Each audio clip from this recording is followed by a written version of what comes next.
Happy holidays, Helena. We're glad you're joining us today for our United Way Partner Spotlight. Today joining us is Teresa Ortega from Good Samaritan Ministries, and they do so many good things. They're such a great partner, and we're going to spend some time learning about some of the great things they do. So let's get it rolling. How you doing, Let's Teresa? go. Yeah. It's the Christmas season. It's always a very, very busy time for us. Yeah.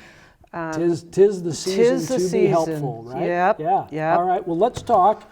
Let's start off with, we'll just go ABC or something like that. We'll start with your assistance program. Perfect. Tell us how that work is going. So very, very busy.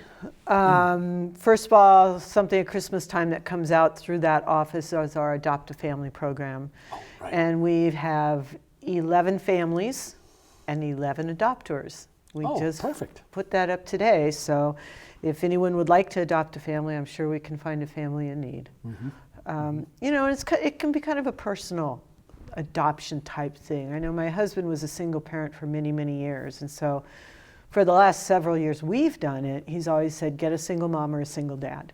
Oh, really? So yeah.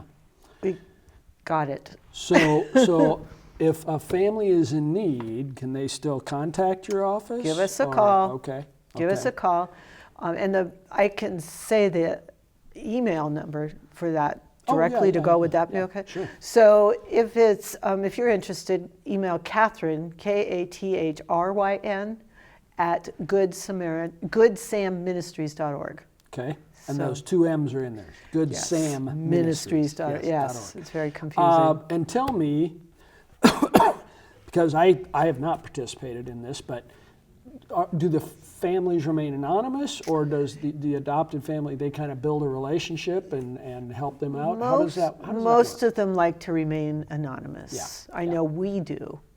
I just, it's what they want. It's more comfortable for both parties. I think so. Yeah. Some families have wanted to deliver on their own. Sure. So that's fine. But I think sometimes that anonymity provides some dignity and privacy for the family. So too. Absolutely. That's smart. That's smart. Yeah. Because we certainly want to help folks, but we don't have to. Right. We don't have to. We don't need to do that. Yeah. Good. Good for you. Good. What else is happening assistance-wise? I'm sure you're getting calls and our phone rings off the hook sometimes. This is, like I said, a really difficult time of year. We know that depression goes up during this time of year. We always find people are really strapped with money and can't do what they want to do for their families. We've had several donors for that again that have just come in with cash. Oh, that's nice. To implement with what the donors are doing, which was really nice. Sure. But when I talked to Carrie today, she's our assistance coordinator, I asked her, I said, what are your two big needs now? What is going on in the community that you see most people coming in for? And it's for rental assistance, housing assistance, because people can't find something affordable. Mm-hmm. They can't find anything in that matter that is out there because it's such a tight market for us right now. And some of the things she talked about were really interesting. When I went back and I said, well, tell me, if you can't help someone, what's happening? Where are they going? And she called them, and you probably know this, Jeff, they become what's called the hidden homeless. So they're couch surfing, they're sleeping in unsafe places. We always refer to Family Promise, or the others have such waiting lists, and there are times we refer to God's Love, just because there's nowhere else to go, and they're very helpful for us. But another thing that was brought up about this specifically is some owners, realtors, want 2 times the amount of rent for a down payment. Okay, so you're saying, let's say they find a place to rent, and before they can rent the property, they want... actually, it's 3 times the amount of the rent. Oh, so it's not like first and last month's rent, 3 times. Which they want 3 times that. Right. And that's kind of their deposit. Yes. So if their rent is $2,000, which is a pretty common amount now, they need to come up with $6,000 to get in. Holy cow! To secure a rental property. I couldn't do that, Jeff. Wow. That's Yeah. hard. And you all help with that. Am I We accurate? do help Because- with some of Because we that. take calls at the United Way, and we do send folks, we refer them do. to you because you do that help. We do. And can I ask, is that funded through your donors as well? It is. We have an amazing donor base that really understands the needs, and I believe that because of the little notes I get when people send us checks, or someone walked in with cash the other day to help someone who needs a home. We have amazing donors, and you know, we've done a fundraiser. We did a fundraiser for Ruth's Place that went very, very well. We were really excited Yeah, about we'll that. talk more about that in a minute. Yeah.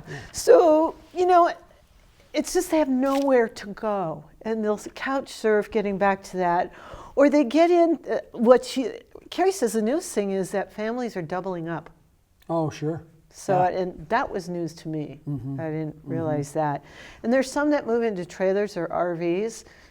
We've helped some with some insulation because there was none in it. And you know, around the bottom of a camper, the or bottom something or like even that, the or inside. the inside. There's no place for them to go. Right. But that addresses the freezing temperatures a little bit more. There are safety risks with that as well. And a location. People can't find location. Well, like we were talking about, we had a person donate a camper, but where is an unsheltered person going to park that camper that is safe and legal? Right. You know, so. And another thing, a lot of the trailer parks won't take older campers. Right. So then there we go, another problem Right. with trying to help someone find a home. You bet. You bet. So those are the two biggest things. Well, actually, the other one is vehicles. We're putting a We have a lot of folks Yeah. sleeping in vehicles. Absolutely. Yep. Or they're just broken down. So we've done quite a few. So you do some repairs sometimes? We do for some folks. repairs with Okay. people. Okay. So they can get going. Or That's if, good to know. if something's not safe, and we always look at the cases where there are kids traveling in a vehicle right away. You know, what can we do to help them? Sure. We even did that once at the shower program. Person had a vehicle issue. We just kind of pooled our resources and helped them out. It was a small part. I think I remember that. So, you know, those assistance programs are, they're so critical They are because these very folks are critical. living on the edge. They are. For sure. Yeah. For sure. Well, that's a lot. That's It a lot. I'm glad Carrie does that work. I think something I'd like to mention on that, Jeff, too, is we're not in the person's shoes that's asking for help. No. And we don't know everything that's happened to them. But when someone says, well, why don't they just get a job or get a job and go to work? They are working. A lot of times The they are. majority of them are working. They just can't get ahead with the costs. Minimum wage job or Yeah, limited hours. exactly. Or Sure. childcare. Exactly. We've paid a couple of childcare bills lately. Oh, sure. That was quite Sure. high. And I know we've got good people working on childcare issues, trying do. to make a dent in that challenge. Right. But you're right. Folks that might say get a job or whatever may not understand the complexities. There's so much. I mean, tell one story of a family or a person that you've Well, helped a in lot the of last- times there's abuse in the background when there's homelessness. Sure. Or someone has died that's been very close to that person. But grievance counseling wasn't around for some of the folks we're seeing, and they're still dealing with it. And that's what we're trying to do at our place, bring those groups in to help people get past different things. Address that past trauma. Absolutely.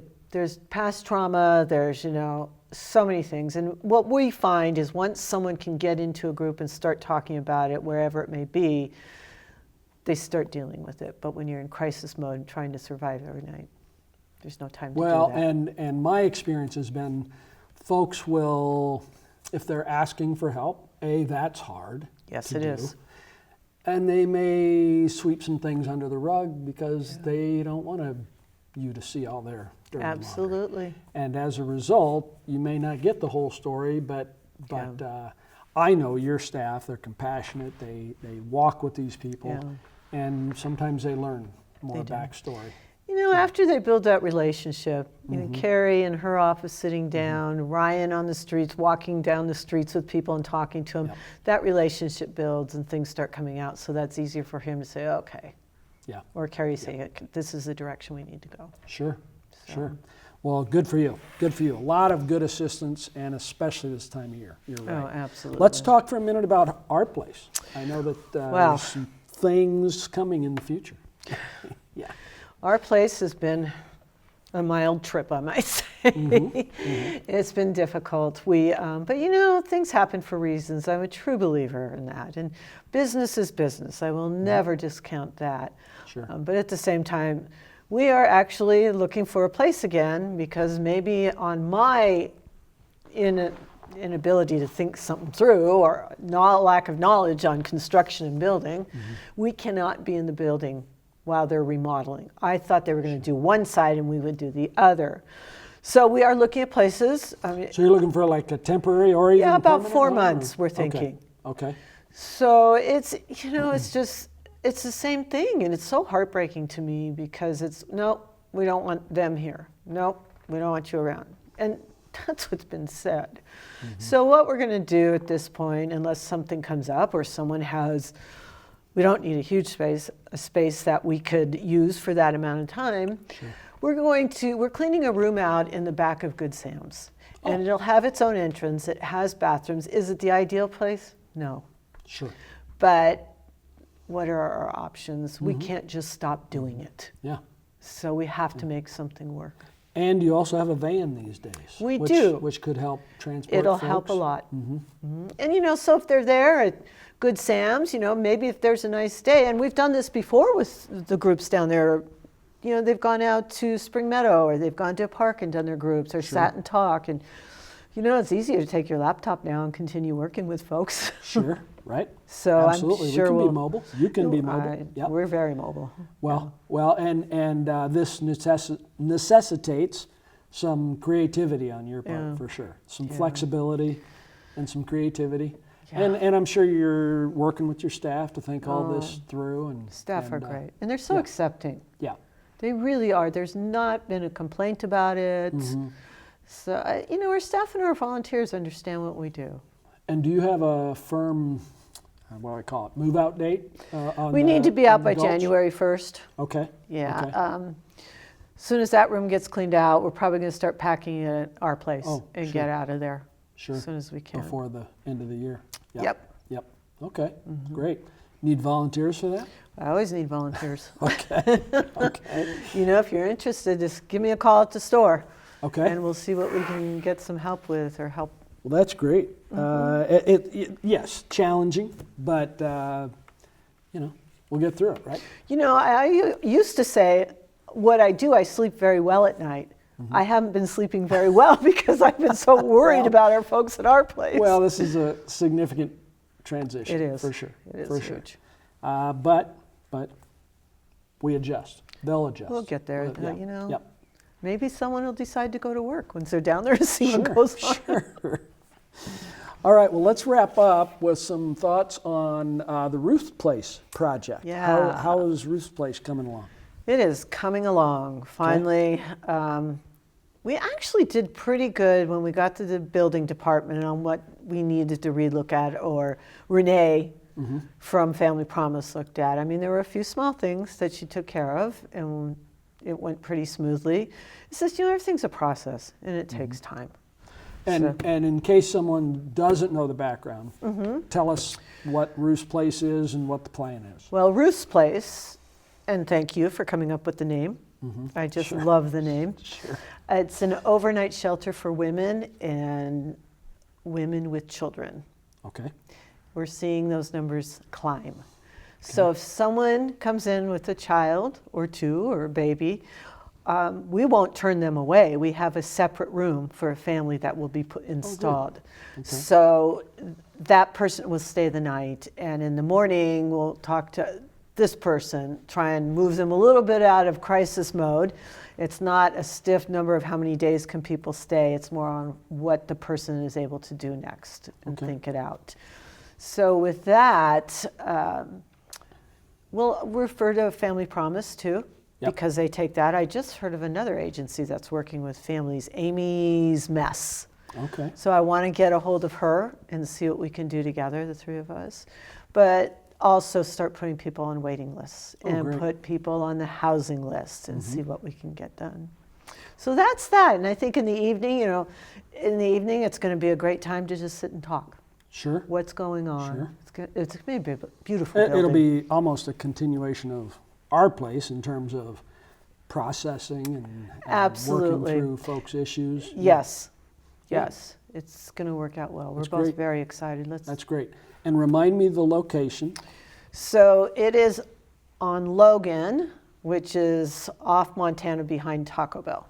Okay. That's All where the right. building is. And Kind of as I'm recalling, kind of an industrial area, but some parking lots and room Yeah. around there, and good. yeah, Good. it is. And we've, So a it's safe spot. It is a safe spot. It's also walking distance to Good Sam's if they need something. Yep. There's the St. Pete's Clinic down there Oh, sure. off of, what is it, Ptarmigan? Ptarmigan. Yep. There's Yep. lots of places that have employment Yeah. or work with us on different things already. So, Sure. I think it's going to be a good spot. Good. Good. Yeah. Well connected. Yeah. Well, that's great. Well, you do have a lot going on. Get some rest. Enjoy Christmas. Right. You know what I did last night? I went to the symphony at I the heard. cathedral. Oh, it was beautiful. It was I beautiful. heard. Yeah. Yeah. So much fun. Really Oh, gets I you in bet the that was- spirit. yeah. It gets you in the spirit of the season. Darn Well, it. friends, this has been our partner spotlight. Teresa, thank you. Thank I know you. you've got a lot going on. You got a great staff doing good things. Right. Keep up the good work, and we'll see you next time on United Way's Partner Spotlight. Thanks for joining us.